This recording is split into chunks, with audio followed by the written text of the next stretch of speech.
The 50th annual Madrigal Dinners are around the corner. USF basketball faces Augustana this weekend, and students find creative ways to give back to the community. All this and more coming up next on College Week.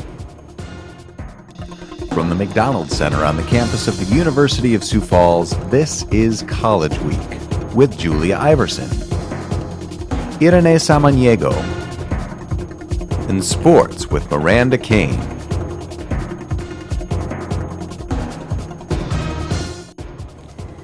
Good morning, I'm Julia Iverson. And I'm Irene Samaniego. So Julia, this weekend is a legendary rivalry between USF and Augie, the famous basketball game. Are you ready for it? I'm so ready. I'm probably gonna wear this attire too. You're going all Christmas? I'm going all Christmas. Might do the same thing. We might be matching again. Yeah, we should do that. That'd be awesome.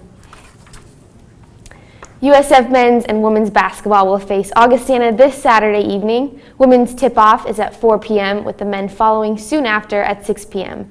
The game will be a blackout, so USF students are encouraged to wear black. Students are admitted for free and tickets are available at the door.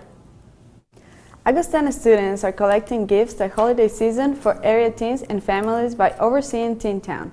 Teen Town is a Salvation Army program that provides gifts to teens in low-income families.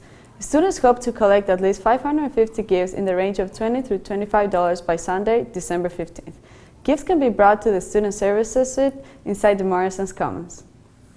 Junior biology and chemistry major Mikhailo Snichko received the Outstanding Undergraduate Poster Presenter Award at the American Chemical Society's Regional Conference in Springfield, Missouri.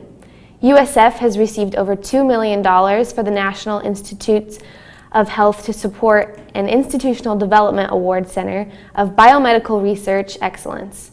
This program builds research capacities in states that historically have had low levels of NIH funding by supporting basic, clinical, and translational research, faculty development, and infrastructure improvements. The issue of sex trafficking has been popular among humanitarian groups recently. About 25 million people live in modern-day sex slavery across the world. The total amount profits generated by the human trafficking industry are a staggering $32 billion. Many people will say this is a lost cause and look past the numbers, thinking there is nothing they could do to fight this problem. But Lori Rensick, a senior at the University of Sioux Falls, thinks differently by using her time and talents to make as big as an impact as she can. College Week, Christy Vanderpool has more on the story. For a long time, I've known that I wanted to do something about the issue of sex trafficking because it's something I'm really passionate about. But I wasn't really sure what or where to plug myself in. And so I was like, well, what can I do about it? I mean, besides a future career, like what can I do right now? So I was like, well, I mean, I can paint. I haven't really painted for anyone but myself and some close friends and family. Lori Rensick has created her own organization called Scribbles of Hope. Her hope is to get more people involved and use their unique skills to support this organization. Like, I'm pretty open to anyone who wants to help because, like, I know what it was like for me before I started this to just be kind of like, I want to do something, but I don't know what. So, I mean, if there's anyone out there like that who wants to get involved in some way, I would more than welcome them. Her organization is not about promoting herself, but about freeing trafficked women. She has painted 5 pieces that were influenced by the sex trafficking issue. Lori tells us where her inspiration comes from for Scribbles of Hope. But like for me, Scribbles of Hope isn't about my artwork. Like I know I'm not Da Vinci, like, you know, I know that they're just art. Like I'm not anything special. I'm not trying to raise awareness about my art ability. Mm-hmm. I'm trying to like show people about these women who've been abused. And so like for me, it's kind of like me taking my paintings to God, like a little child takes a scribble to their mom and be like, hey, look what I did. And their mom's like, oh, that's so beautiful. I'm going to put it on the fridge so everyone can see. And so that's just kind of why I picked it, because it's not about my art being beautiful. It's about God being like, hey, I like that. I'm going to put it on my fridge. That's awesome. For more information about Scribbles of Hope, or if you would like to buy artwork, go to the website scribblesofhope.webstarts.com or visit the Facebook page. Scribbles of Hope will be at the local event, Unveiling the Cries of a Sex Slave, on January 4th, 10th, and 11th.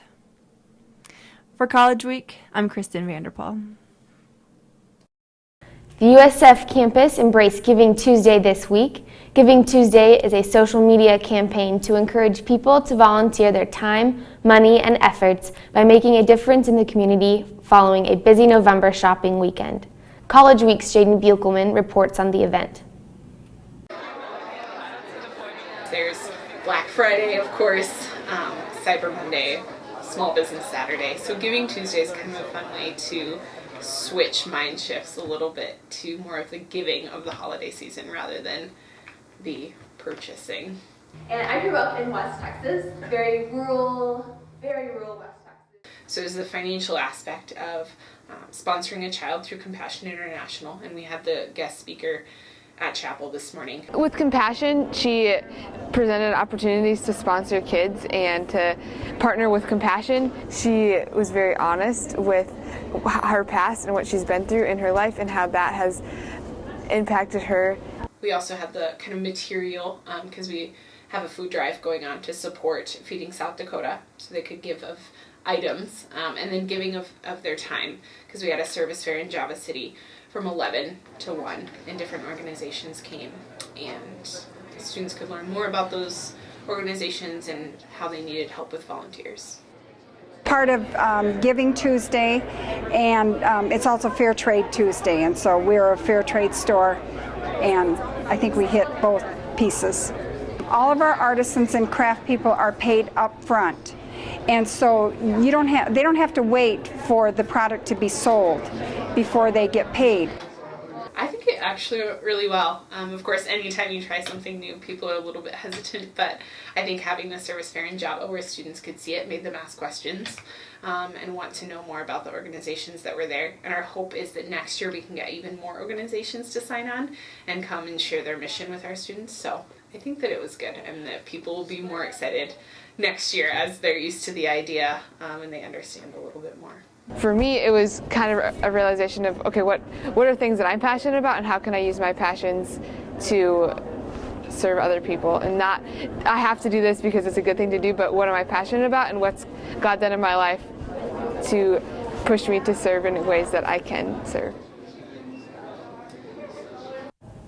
Coming up next is information on the annual Christmas Chapel. Don't go away.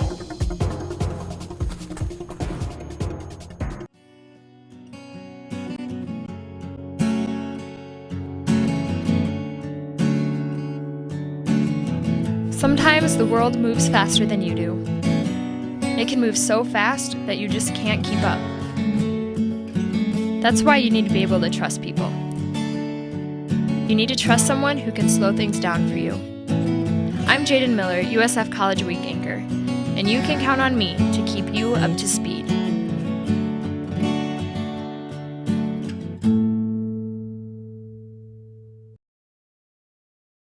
USF Annual Christmas Chapel will be held this Sunday at 7 p.m. in the Jeske Fine Arts Auditorium. The night will include performances by the USF Wind Ensembles, Concert Chorale, and Madrigal Singers. Following the services, all are invited to view 2 volumes of the St. John's Bible prior to chapel. Prior to chapel, the USF ambassadors will be sponsoring a special event for the children and grandchildren of our faculty, staff, and students starting at 5:30 in the McDonald's Center lobby. There will be games, songs, crafts, and treats. 2 USF art majors have created a fun reading space for Hawthorne Elementary art students. Juniors Denise Ferguson and Cassandra Swenson repainted a large wall in the school's library. The mural showcases popular characters such as Winnie the Pooh, Spider-Man, and Harry Potter. The mural was covered up each night until the students recently saw the finished product. USF art professor Cisa Cooper was at the scene to capture the students' reactions. Swenson and Ferguson hand-painted the entire mural, which took several months. Swenson says she would enjoy doing another in the future, but not right away. The 50th Annual Magical Dinners will be held December 5th, 6th, and 7th. Magical Dinners represent one of the longest-standing traditions associated with USF. For more magical performances, here's College Week Joey Russo. It's magical time for the University of Sioux Falls. Madrigals are an annual tradition which has been around for the last 50 years that allows people the opportunity to step back in time to the 16th century, and they can be a spectator of a musical and theatrical performance reminiscent of the time. Dave DeHoe-Clearer, otherwise known as DK around campus, is the assistant professor of music and director of the Madrigal Singers. He has been a part of the magical tradition for the past 8 years. He says he's excited to be a part of the 50th anniversary. And so, privileged to get to lead this group and create this show afresh and new every year. I'm kind of a madrigal guy, and so this has been just a pleasure to be involved in. DK tells College Week what's different this magical season than the years before. On our final evening of the Madrigal Dinners this year, we will actually incorporate Madrigal alumni into the show. Davy Johnson, a senior music education major, is in her first Madrigal performance and says she grew up in the Madrigal tradition and always wanted to be a part of it. I was really excited to do this. I had come many years ago to watch the Madrigal Dinners when my sister was in it, and so I was always motivated to do something of this sort, and I knew I wanted to be in the Madrigal tradition. Johnson gave some valuable advice to future Madrigal participants. Enjoy it, even in the hectic, crazy schedule that you have, and just enjoy the people you're with, the community building that you have with that, and just use your abilities that God has given you to make more music. The Madrigal Singers perform Thursday through Saturday with performances starting at 7. The Saturday show is alumni only and their families, with the alumni performing with the Madrigal Singers after an earlier rehearsal that day. For College Week, I'm Joey Russo. Every year, Campus Activity hosts an event known as Christmas Storytime. College Week's Emily Stahl has more on this favorite campus activity. The end of the semester is a busy time for students. However, some choose to slow down for the night and enjoy the tradition of Christmas Storytime. Junior Sarah Powell says she enjoys the break from studying. Christmas Storytime is probably one of my most favorite things about finals week. Well, I guess I shouldn't say favorite things about finals week because that's just contradictory in itself. But it's probably one of my favorite things about Christmas at USF because it's gets you back into like childhood. Like there's a sense of wonder when you're a kid about Christmas and about Christmas stories, and like just story time is just fun in general, and it's a good break from homework. Especially because you're cramming all the time. So just something to like get your head out of all of the complexities of what you're studying and just, yeah, Christmas, presents, like Santa, Jesus. It's just a good break. Erin Bartell, a freshman at USF, says that Storytime was a good time to connect with others. My favorite part was like just the community. Like not a lot of people showed up, so it was really intimate and it was okay to laugh, and we were able to share some details about our lives. Storytime also allows students to see staff in a new light. I like that they have staff do it. It's just a good way to see professors and staff outside of like your daily routine. There are other benefits to Storytime. Oh, and the treats are really good too. For USF College Week, I'm Emily Stahl. Looking for a rewarding career after college? How about starting your own business? College Week reporter Eric Carlson has more. Warren Buffett, Mark Zuckerberg, Steve Jobs, and Bill Gates, all famous entrepreneurs.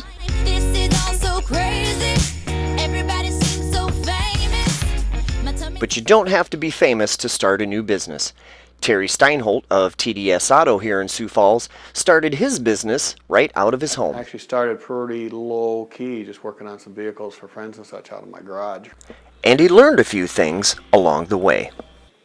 You got to be good at what you do. You got to know what you're doing. I don't care if you're fixing cars, you're selling shoes, you're selling watermelon or potatoes. You better know that there's a season on this. This is when I got to sell it, and this is what I got to do. You got to know what you're doing. You got to be good at it. That alone will not make you any money, though. You've got to be able to do the marketing. You've got to be able to stay busy all year long. 5 days a week, 7 days a week, whatever you open, you've got to be busy all the time. According to the U.S. Small Business Administration, 5,612,000 small business firms did stay busy in 2010. Entrepreneurial innovation continues to play a significant role in the nation's economic competitiveness. But entrepreneurship isn't just about starting a new business. It's also about acquisition. So then he kind of bowed out of the picture, and I just took it over and built it from where he had left it until where I am today. And today, entrepreneurs have to keep evolving just to fit the market. You know, we have retail, shoes, orthotics, a full sewing room, we do dye work. So we kind of, and I've always kind of kept the full service end of it. But yet they stay in because they feel it's the right thing to do. After being here as many years as I have, overall, I still enjoy it. If you don't like doing it, don't get into business doing it, because you're going to be there for a long time. They may not be the next Miley Cyrus, but they're not doing too bad either, making a living doing what they enjoy the most. For USF College Week, I'm Eric Carlson.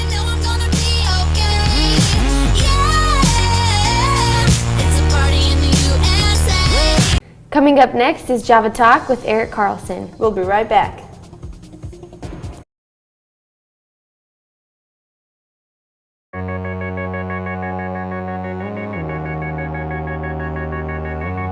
Academic excellence, inspired talent, Christian values, athletic champions.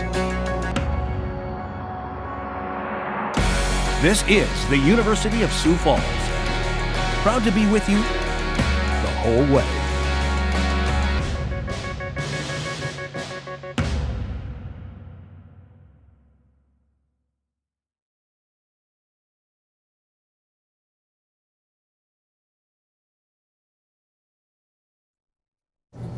Good morning and welcome to a very special segment of Java Talk today. I'm your host, Eric Carlson, and sitting with me here today to talk about entrepreneurial studies is two faculty members of the entrepreneurial courses here at USF, Professor Bruce Watley, who is the director or assistant professor of business administration, and Professor Ryan Van Zee, who is the director of entrepreneurial studies. Welcome. Yeah, well, thank you for having us. Thank you. I appreciate you guys being here. So one of the questions I think most people have about entrepreneurial studies, maybe have this misconception about what is entrepreneurship. Could you guys elaborate a little bit about what entrepreneurship is, what it means? Certainly. Entrepreneurship is a mindset as much as it is anything else. It's this desire to have something inside you that you want to bring out into reality. Yeah, because I think a lot of times people, like I said, have this kind of they think it's a Mark Zuckerberg type of thing where typically it's just luck falling in somebody's lap. Yeah. That's not necessarily the case, right? No, entrepreneurship is really more of a behavior, that a mindset, in essence, that somebody has. You know, that involves problem solving, it involves risk taking, and it doesn't necessarily involve going out and actually starting something from scratch. Entrepreneurship can go out and you can acquire a business. You can also look at being entrepreneurial within an existing organization too. And where might we see an example of that in the real world? Well, if you take a look at Avera hospitals, for example, you know, they have a department that is specifically designed for innovation. They want to look at bringing this entrepreneurial aspect into their organization, especially with the Affordable Care Act that's coming along. They have to be very, very innovative in the things that they look at doing in entrepreneurial. So is that something that they're looking at teaching out there, or they're looking to acquire from universities such as the University of Sioux Falls? Would you like to take that? They're actually reaching out. It's one of their core objectives to be innovative in nature. So they have some strategies of doing that inside, but then they also reach out to individuals like us, and they come down for training so they can understand it from an academic point of view that can be applied. Right, and I guess one of my other questions too, or ideas about entrepreneurship is its leadership, its role in the community as being a leadership type of a role. And is it correct? It certainly is. What we talk about is it's officer school opposed to infantry school. It's order makers opposed to order takers.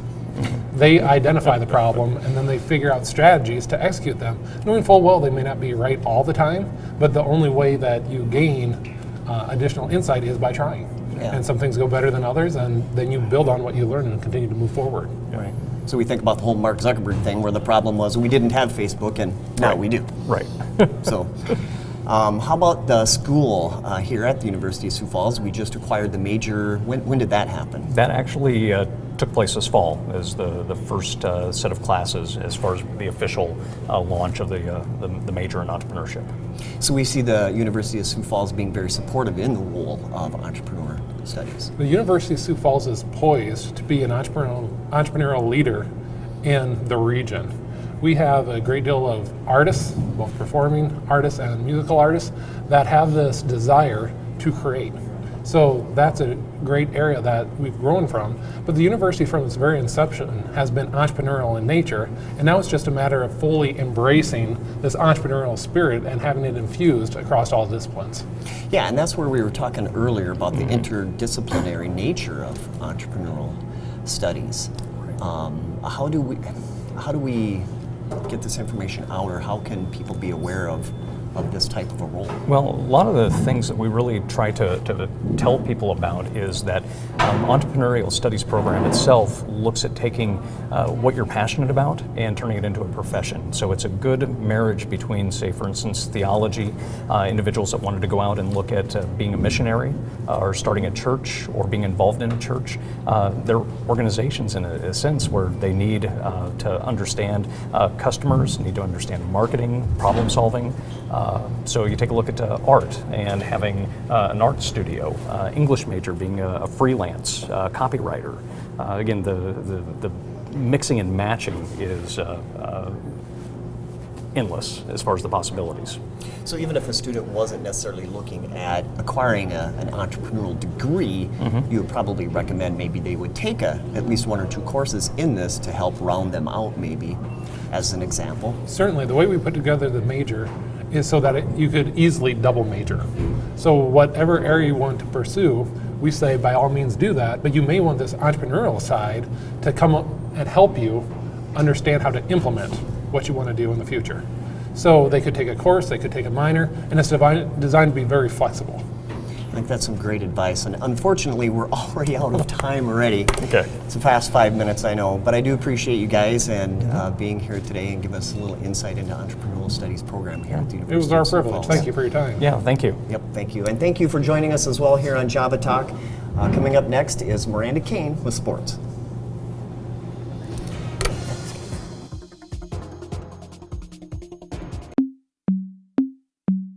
USF, Cougar crazies. I got something for y'all to check out. Yep, Cougar. Y'all need to check it out. Hey, Cougar. I said y'all should check it out. Cougar. Check it out. Son. Yeah. You need to check it out. If the USF Cougars is something you need a rep, well then Cool Gear Locker is something you need to check. You're in need of apparel, you gotta be looking right. Go to cool-gearlocker.com website. When I spit it, y'all should listen. Try to determine how I rip it. USF is what we reppin'. USF is never slipping. Cougar fans, y'all looking great. You know that we dominate. Need some gear and gotta wait with Cool Gear Locker. Raise the stakes. Cool Gear. Y'all need to check it out. Cool Gear. I said y'all should check it out. Cool Gear. Check it out. Cool Gear. You need to check it out. And now I look at sports with Miranda Kane.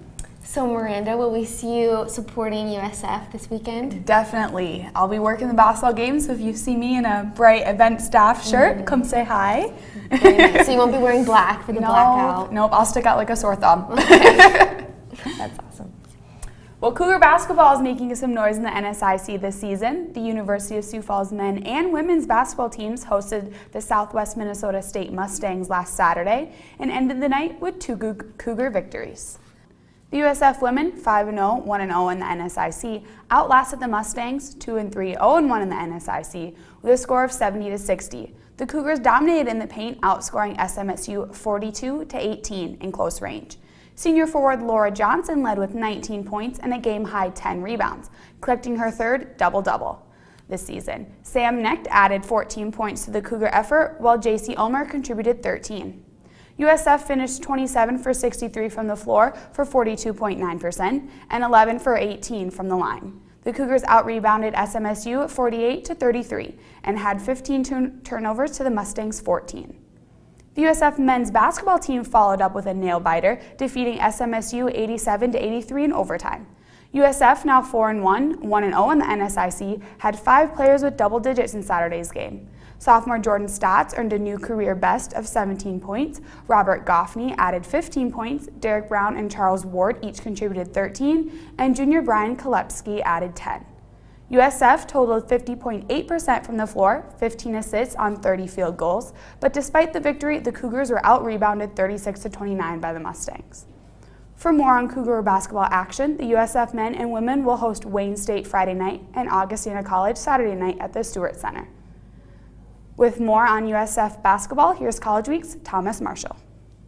On Saturday night, the USF men's basketball team opens conference play at home and faces off against the SMSU Mustangs. As both teams enter Saturday night's game 0-0 in conference play, USF looks to set the tone in the NSIC. Big shots were made by senior guard Robert Goffney to keep the coup surging past the strong defense of the Mustangs. Complemented with strong play down low, sophomore Jordan Stotts added 17 points. I sat down with spectator Ryan Bader and asked him how impressive was the men's first game of the NSIC play as well as their first win. It was a really exhilarating game tonight. We thought we had the game really early, but SMSU did put on a pretty good show late, and that overtime. As time was running down, the coup capitalizes in overtime for their home win. Tonight we had one heck of a game. We kind of struggled through getting late in the fourth, but I think altogether we put on a good show. Great start to our conference, and I think I couldn't ask for anything more than a really good overtime victory like that. Just came from watching the Alabama-Auburn game, so to see 2 really close games played tonight. Much rather see the one in person. It's a great win for our Cougars. And that is a wrap with Coup Sports. I'm Thomas Marshall. And that's all for sports. I'm Miranda Kane. Thank you, Miranda. Well, you guys, it's our last show of the season. How are you feeling? It's really sad. I'm really bummed. So sad. Looking forward to break, I think. I'm so looking forward to break. Looking forward to break. It's needed. So, will we see you back in the spring, Eric? You will not see me back in the spring. I have other classes that I need to attend to, but I'm sure there will be somebody here to take my place. It'll be good. So. Well, you're kind of irreplaceable. Yeah. That's all we have for you today. Happy holidays. I'm Julia Iverson. And I'm Elena Samaniego. Merry Christmas from all of us here at College Week. And we'll see you in the spring.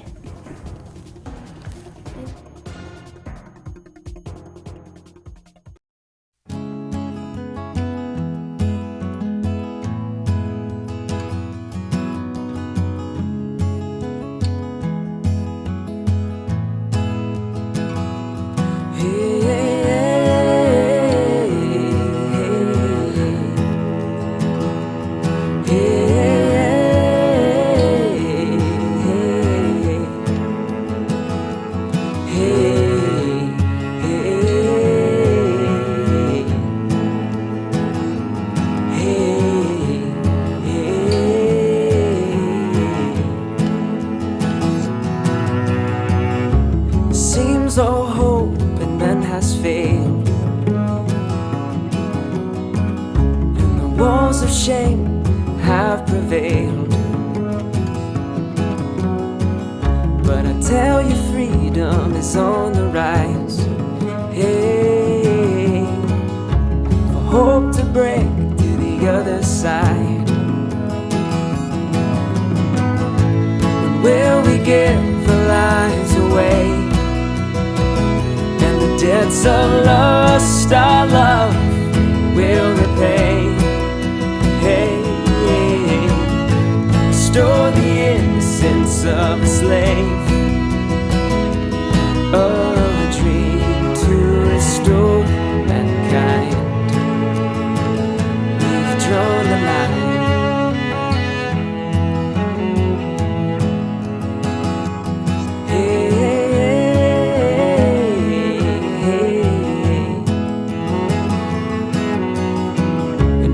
Men to rise and their actions bold. No more trafficked children or sisters sold. For the sound's too loud to stay down, and the song's too loud to stay bound. When will we give our lives away, and the debts of lust our love will repay? Hey, to restore the innocence of a slave, a dream to restore mankind. When will we give our lives away, and the debts of lust our love will repay? Hey, to restore the innocence of a slave, a dream to restore mankind, a dream to restore mankind, a dream to restore mankind. We've drawn the line